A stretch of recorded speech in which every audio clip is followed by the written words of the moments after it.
Olá, muito bem-vindo a mais um Notícias da Semana. Hoje tenho o prazer de estar novamente aqui com o Christian Burgo, publisher da Revista Adega, para nós tratarmos das principais notícias e matérias publicadas no site da Revista Adega. Então, Christian, muito bem-vindo, eu sei que você está em trânsito, bem-vindo e obrigado por estar aqui comigo novamente. Ed, eu que agradeço você, agradeço quem está assistindo aqui a gente. De fato, eu vim para conduzir uma degustação aqui no Rio de Janeiro, mas daqui a pouco, amanhã, depois, estou voltando para São Paulo. Vamos que vamos. Bom, Christian, uma das notícias que mais chamou a atenção, que eu achei até engraçado pela situação, mas também mostra aí os ícones dos vinhos, que foram 4 jovens em Salvador, são um dos restaurantes mais badalados da cidade, e confundiram o valor do Peramanca. Eles acharam que estava R$165, que isso era uma consulta ali pelo cara da App Online, mas na verdade era um vinho de 1.650. Eles queriam ter uma experiência gastronômica, acabou que até aqui no nosso dá para colocar para as pessoas verem no que a gente embedou a situação constrangedora de um vinho que era 10 vezes o valor. Queria que você comentasse o que é o Peramanca e a importância dele. Ed, antes de mais nada, quando eu assisti esse vídeo que está embedado, se você ainda não assistiu, esse vídeo está embedado ali na matéria, você fica ao mesmo tempo dá risada, mas fica triste com dó dos garotos. Eram 2 casais, bem jovens, eles pedem 2 garrafas de vinho, porque eles gostaram, acho que eles gostaram da primeira, não à toa, pediram uma segunda garrafa, acreditando que cada uma custava R$165 ao invés de R$1.650.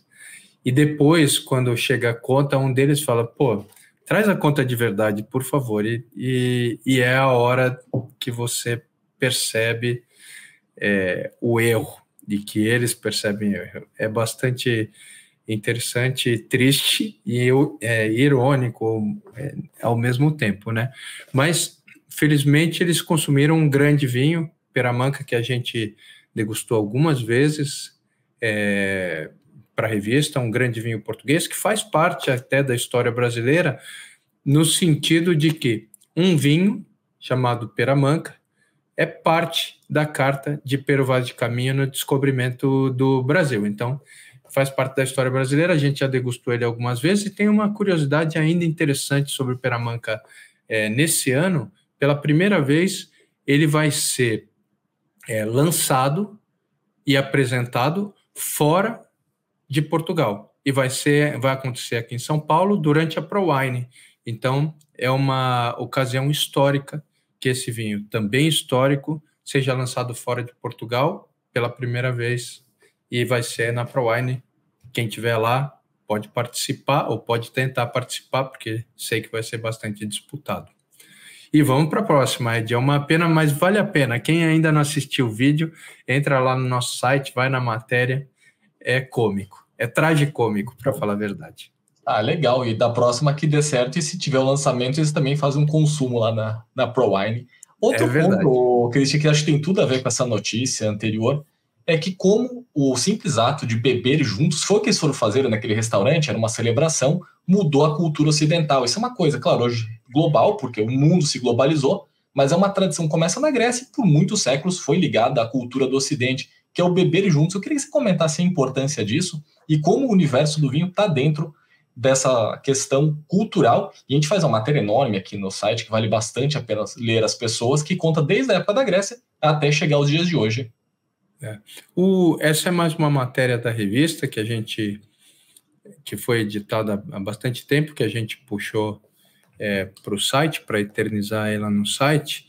Foi escrita pelo Arnaldo, que faz belíssimas matérias de história, e ele trata do papel especial que o vinho tinha nas reuniões sociais da Grécia Antiga, depois da Roma, depois da Idade Média. E a gente vê como o vinho era um elemento crucial quando as pessoas se reuniam, não para beber só e ficarem malucas ou alguma coisa assim, porque o vinho não é isso, né? A não ser no caso específico das celebrações a Baco, durante tanto a Grécia quanto Roma, quanto na Idade Média, as pessoas se reuniam para debater temas interessantes ou importantes, fazer negociações diplomáticas, discursar sobre cultura, discursar sobre a arte, discursar sobre a história, fazer acordos políticos,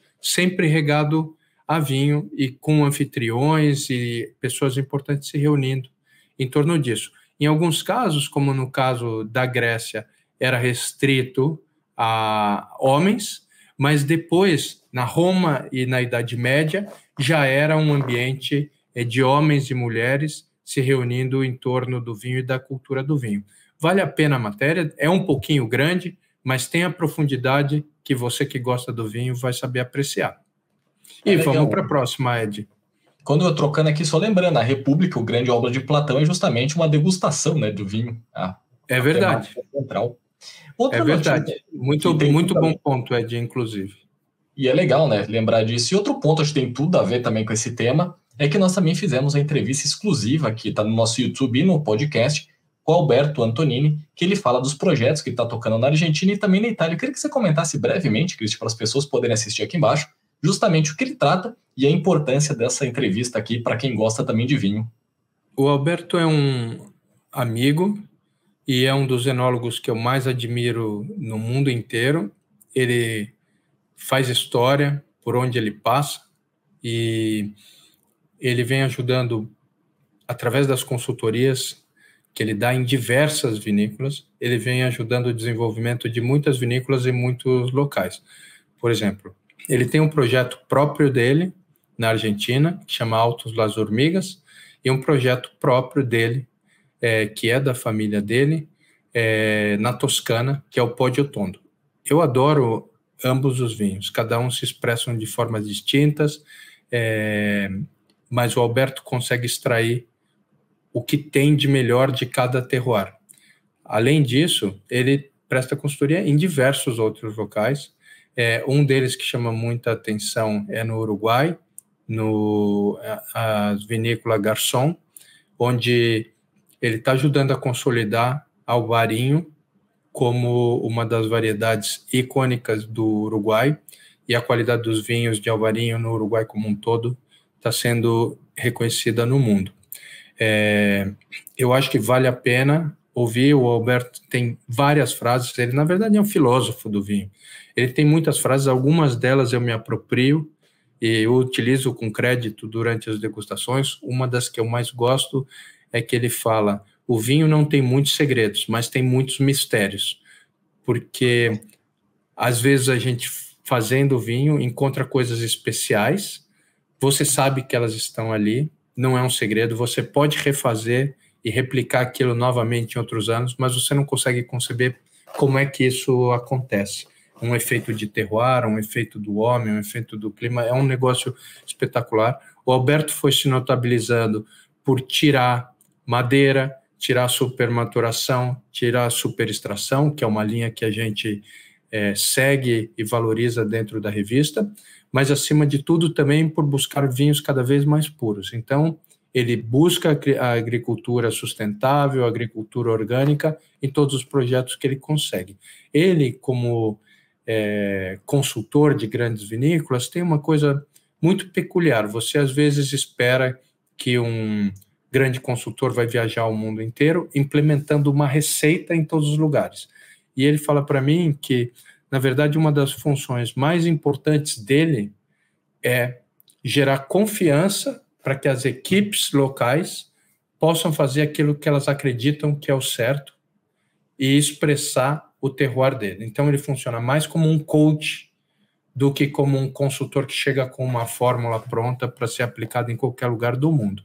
É uma pessoa fascinante, é um amante da música como poucos que eu conheço, um colecionador de discos de vinil, e é uma pessoa muito especial. Espero que vocês possam ouvir a entrevista e vocês conheçam um pouco mais dele, se é que ainda não conhecem. Legal, então tá aqui embaixo, ó, é só procurar aqui no YouTube, temos também, se você gosta do tema. Outra interesse, você falou de fascinante, Cristian, me chamou muita atenção também essa matéria de enoturismo, que é outra tradição da revista DEG e também no nosso site, que é sobre o projeto do Carl Frederick por uma das principais vinícolas da França. Que você comentasse um pouquinho, que eu achei bem legal o projeto, acho super bonito, até porque a questão aí de fazer blocos, e ficou uma obra bem fascinante. Então, é um negócio espetacular, né? O Domaine faz um dos rosés mais especiais e disputados do mundo, na Provence, que é uma terra dos rosés mais especiais e disputados do mundo, que é o benchmark para todo mundo que faz rosé no mundo inteiro, não só copiar a Provence, porque é impossível, mas se inspirar na Provence e definir o seu próprio estilo, mesmo que ele seja um estilo diferente do estilo de vinhos da Provence, né? Então, esse projeto é lindo, e aí você começa a compreender essa conexão entre o vinho e o local onde ele é feito. Sempre os locais dos grandes vinhos, o Patrício Tapia, o Pato, que é nosso sócio no Guia Descorchados e nosso amigo, sempre fala, não existe vinho bom feito em lugar feio. E daí, quando você vê uma vinícola como essa, não estamos falando só do entorno, mas também estamos falando da vinícola em si, poxa, é um tesouro por si. Se você tiver a condição de visitar e conhecer, você vai se encantar. Se você ainda não tem, você pode visitar um pouquinho pelas páginas aqui, pelas fotos que estão ilustrando essa matéria. Isso faz parte de um conjunto de matérias que a gente faz na revista Dega, que chama Enoarquitetura, que é justamente você valorizar a beleza arquitetônica das grandes vinícolas e de vinícolas lindas feitas pelo mundo todo. Essa daí é uma das mais bonitas que eu já vi. Ah, legal, Cristian. Só um comentário puxando para a nossa revista irmã, que era o Magazine, o Marcel Dassault também, francês, dizia que avião bonito voa bem. Então, tem bastante sentido. Para quem não conhece, a Dassault é o plano de rádio usado pela FAB. É isso aí, Ed. É isso aí. Ele não consegue deixar, ele como o Edmundo é jornalista e piloto, e é a cara da Aero Magazine, ele não consegue deixar de fazer esses paralelos, e eu fico muito feliz com isso. Boa ideia, Ed. E a Dassault também faz vinho, né? E a Dassault faz vinho, e a Dassault faz um avião, que é uma das coisas mais lindas que eu conheço, assim, é espetacular mesmo. Legal. E, Cristina, para terminar o nosso bate-papo, que é nossos 15 minutos, outro ponto que eu acho que tem tudo a ver de novo com França, hoje está tudo bem conectado às notícias, é essa revolta dos vinhateiros na Borgonha, que foi lá no século XVII, para ser exato, 1630, que se colocou o imposto pelo Luís XIII de colocar imposto sobre o vinho da Borgonha. Até então, ele só era taxado se ele fosse exportado, e ele passou, então, a ser também taxado para consumo próprio. A situação ficou bem intensa. E hoje a gente tem uma situação paralela no mundo, né? Bem recente, aliás, está acontecendo não só no Brasil, mas no mundo inteiro. Essa matéria é interessante, né? Porque trata dessa revolta. Essa revolta era uma mudança tributária executada pelo cardeal Richelieu na Borgonha, em que passaria a Borgonha de estado quase independente, né? Passaria a ser regido dentro do Estado absolutista francês, e uma das primeiras medidas a ser tomadas foi um sistema tributário pesado, e escolheram o vinho como o primeiro elemento que seria fortemente tributado. Isso gerou uma revolta ali na Borgonha. Mas que começou com 50 pessoas, depois se tornaram 500, 600 pessoas e ganhou muita força. Vale a pena ler essa história, mais uma história escrita pelo Arnaldo Griso, para a revista que a gente traz por site. Hoje a gente vive uma situação, talvez com algumas relações, que a gente está em vias de compreender mais a fundo o que vai acontecer com o imposto seletivo, que é o nome que eles estão dando agora, mas que até então foi chamado de imposto do pecado pelo próprio governo, que é uma tentativa e uma possibilidade de uma sobretaxação adicional, não fossem caros os impostos sobre o vinho no Brasil, que já são absurdos, uma sobretaxação adicional, considerando o vinho como um álcool qualquer, algo que eu discordo plenamente. O vinho é cultura, o vinho é história, o vinho faz bem à saúde quando é bebido em moderação e com regularidade, quando parte da sua dieta alimentar é utilizada por vinho. A gente tem diversas matérias cobrindo estudos e artigos que comprovavam isso. Uma das mais interessantes, a gente já comentou aqui, que foi a NASA sugerindo o consumo de vinho aos astronautas pelo contexto anti-inflamatório que o vinho, o poder anti-inflamatório que o vinho tem sobre o organismo humano, né? Então, há diversos paralelos a isso. Eu não espero uma revolta como essa no Brasil, mas eu espero que a gente se manifeste agora, que quem ama o vinho se manifeste, para que